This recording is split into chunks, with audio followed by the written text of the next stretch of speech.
My YouTube channel. હું છું ઝિંકલ અને આજે આપણે જવાનું છે વર્લ્ડ ટોલેસ્ટ સ્ટેચ્યુ. જી હા, ગુજરાતની આન બાન અને શાન એવા સ્ટેચ્યુ ઓફ યુનિટી, જ્યાં આવેલું છે ભારતના પ્રથમ નાયબ વડાપ્રધાન, લોખંડી પુરુષ અને ભારત રત્ન એવા સરદાર વલ્લભભાઈ પટેલની વિશાળ પ્રતિમા. So let's explore together. તો આ વખતે અમે બાય ટ્રેન જઈ રહ્યા છીએ. મોસ્ટ ઓફ અમે કાર લઈને જતા હોઈએ છીએ, પરંતુ આ વખતે અમે ફૂલ ફેમિલી આ ટ્રીપ પ્લાન કરી છે અને બધા ટ્રેનમાં જઈશું. તો ધીંગા મસ્તી કરીશું અને ખૂબ મજા આવશે. તો આ છે અમારી ટ્રેન, એકતાનગર જનશતાબ્દી એક્સપ્રેસ. અમદાવાદથી રોજ સવારે 7:55 આ ટ્રેન ઉપડી જાય છે. તેમાં જ અમે બેસી ગયા છે. ચાની ચુસ્કીઓ માણતા માણતા અને સફરની મજા માણતા માણતા અમે આગળ વધી રહ્યા છીએ.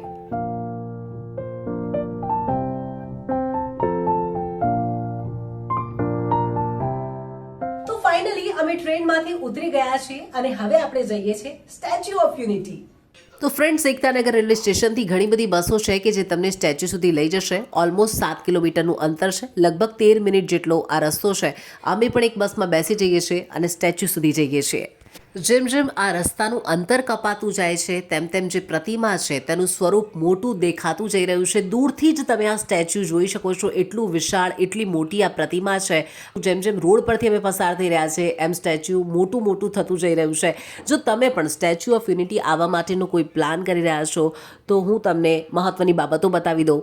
સોમવારે સ્ટેચ્યુ ઓફ યુનિટી બંધ હોય છે, તો સોમવારે અહીંયા ના આવતા, નહીં તો તમને ધક્કો પડશે. આ સિવાય અંદર ઘણી બધી વસ્તુઓ અલાઉ નથી. જે પ્રકારની વસ્તુઓ તમે અહીંયા લાવશો તો બહાર મૂકવા માટે લોકર પણ નથી, તો તમે નાહકના હેરાન થશો. તો અહીંયા બેબી ફૂડ સિવાયની તમામ ખાદ્ય પદાર્થની ચીજ વસ્તુઓ, લાઇટર, સીઝર, મેટલ, અનેક શાર્પ જે ઓબ્જેક્ટ્સ આવે છે તે તમામ વસ્તુઓ પર પ્રતિબંધ છે. એવી કોઈ પણ વસ્તુ જો તમે લઈને અહીંયા આવશો તો બહાર જ તમને રોકી લેવામાં આવશે અને અંદર લઈ જવા દેવામાં નહીં આવે, જેની ખાસ નોંધ લેવી.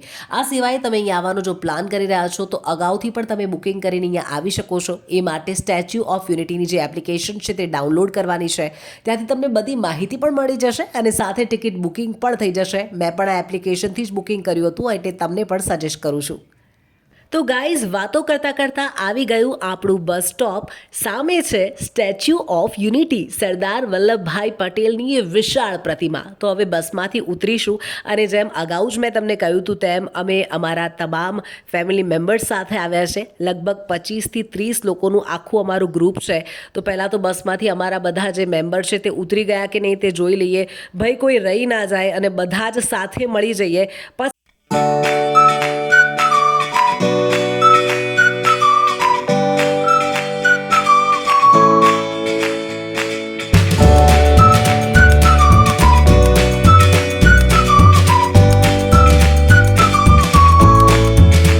અંદર પ્રવેશ કર્યો જ છે અને એન્ટ્રી ગેટ પાસે જ ખૂબ જ સરસ મજાના સેલ્ફી પોઈન્ટ્સ બનાવવામાં આવ્યા છે. તો અમે અહીંયાથી જ સેલ્ફી લેવાની શરૂઆત કરી દીધી છે. તમે જોઈ શકો છો આજુબાજુ ખૂબ સુંદર સુંદર દ્રશ્યો છે અને તેને ફોટોમાં અમે કેપ્ચર કરી રહ્યા છીએ, સેલ્ફીઝ લઈ રહ્યા છીએ અને ધીરે ધીરે આગળ વધી રહ્યા છીએ.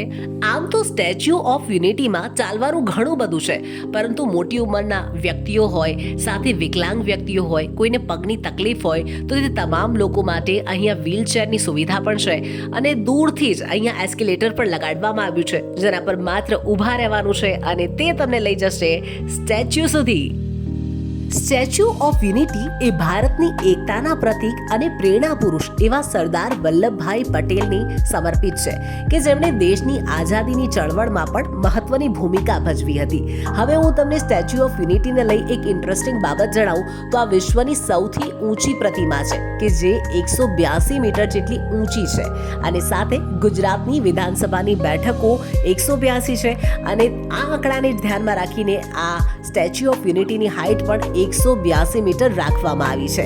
શું આ ફેક્ટ તમે જાણતા હતા? જો જાણતા હતા તો અમને કમેન્ટમાં જણાવો. તમે સ્ટેચ્યુની હાઇટનો અંદાજ એ વાત પરથી પણ લગાવી શકો છો કે સ્ટેચ્યુના પગ પાસે ઊભેલા આ માણસો જુઓ કેટલા નાના લાગે છે. તો વિચાર કરો કે આ સ્ટેચ્યુ કેટલું મોટું હશે, કેટલું વિશાળ હશે. તો સ્ટેચ્યુના પગ પાસેથી કંઈક આવો વ્યૂ તમને જોવા મળશે. અને હું તો એક્સાઇટેડ છું કારણ કે અમે વ્યૂઇંગ ગેલેરીની પણ ટિકિટ લીધી છે, એટલે એટલી હાઇટ પર પહોંચીશું ત્યારે કેવો નજારો હશે એ જોવા હું ખૂબ એક્સાઇટેડ છું. આ એન્ટ્રી ગેટથી અમે પ્રવેશ કરી લીધો છે. અહીંયા પણ લિફ્ટ હોય છે, એટલે તમે લિફ્ટની મદદથી ઉપર જઈ શકો છો. અહીંયા તમને સરદાર વલ્લભભાઈ પટેલના જીવનને લગતી અનેક મહત્વની માહિતી મળશે. આજની યુવા પેઢી અને આવનારી જે જનરેશન છે તેમને પણ ખબર પડે કે સરદાર વલ્લભભાઈ પટેલ કોણ હતા, તેમણે શું કામગીરી કરી છે. તે માટે અહીંયા સુંદર મજાની ગોઠવણી કરવામાં આવી છે. યુનિટી એટલે કે એકતા અને સ્ટેચ્યુ ઓફ યુનિટી એટલે કે જે પ્રતિમા સમગ્ર વિશ્વને એકતા માટેનો સંદેશો આપે છે. અને આમ પણ સરદાર વલ્લભભાઈ પટેલ પણ શરૂઆતથી જ એકતાને સમર્થન આપતા હતા. તેમના જીવન પ્રસંગો અહીંયા ટીવીમાં પણ દર્શાવવામાં આવે છે, જે તમે જોઈ શકો છો અને તેમને વધારે સમજી શકો છો. અને ભારત સમગ્ર વિશ્વને શરૂઆતથી જ વસુધૈવ કુટુંબકમની ભાવના શીખવતું આવ્યું છે, સમજાવતું આવ્યું છે. વિદેશથી પણ હજારોની સંખ્યામાં લોકો સ્ટેચ્યુ ઓફ યુનિટીને જોવા આવે છે, ત્યારે ગુજરાતી તરીકે આપણી જાતિ ગદગદ ફૂલી જાય છે. તો હવે આપણે પહોંચી ગયા છીએ સ્ટેચ્યુના 135 મીટરની હાઈટ પર, અને જ્યાં આવેલી છે સુંદર મજાની વ્યુઇંગ ગેલેરી. આ ગેલેરીમાં એક સાથે 200 જેટલા લોકો નયનરમ્ય વિંધ્યાચલ અને સાતપુડાની ગિરિમાળાનો, સરદાર સરોવર ડેમ તથા ગરુડેશ્વર આડબંધનો સુંદર નજારો જોઈ શકે છે. આ સ્ટેચ્યુ ઓફ યુનિટીના નિર્માણ પાછળનો હેતુ સરદાર વલ્લભભાઈ પટેલના એકતા, રાષ્ટ્રવાદ અને સુશાસન જેવા સિદ્ધાંતોથી આવનારી પેઢીને પ્રેરક બનાવવા માટેનું છે. તો વળી સ્ટેચ્યુ ઓફ યુનિટીની ડિઝાઇન સરદાર સરોવર ડેમની આસપાસના વિસ્તારમાં વસતા આદિવાસી સમુદાયના વિકાસને વેગ મળે તે હેતુથી પણ કરવામાં આવી છે. તો અહીંયા ખૂબ જ સુંદર રીતે સરદાર વલ્લભભાઈ પટેલના જીવન અને કાર્યને ઓડિયો વિઝ્યુઅલના માધ્યમથી રસપ્રદ રીતે રજૂ કરવામાં આવ્યું છે. અમારી સાથે નાના નાના બાળકો પણ છે કે જેઓ પણ સરદાર વલ્લભભાઈ પટેલના જીવન ચરિત્રથી અવગત થયા, અને હવે અમે ધીરે ધીરે નીચે ઉતરી રહ્યા છીએ. આમ તો વન ડે પિકનિક માટે statue of unity A best place કહી શકીએ.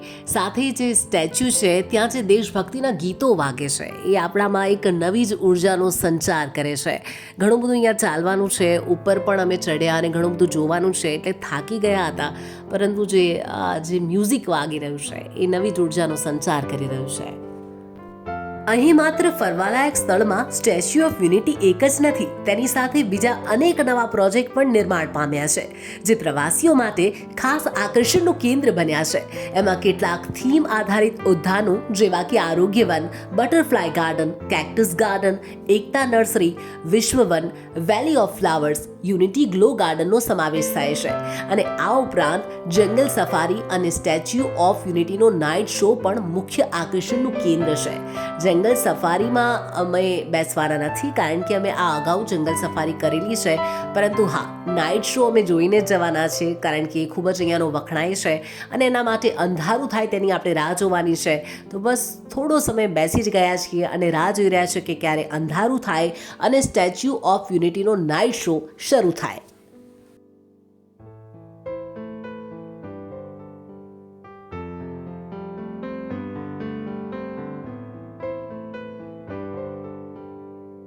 તો અંધારું થઈ ગયું છે અને શરૂ થઈ ગયું છે લેઝર ટેકનોલોજી સાથે તૈયાર કરાયેલો લાઇટ એન્ડ સાઉન્ડ શો.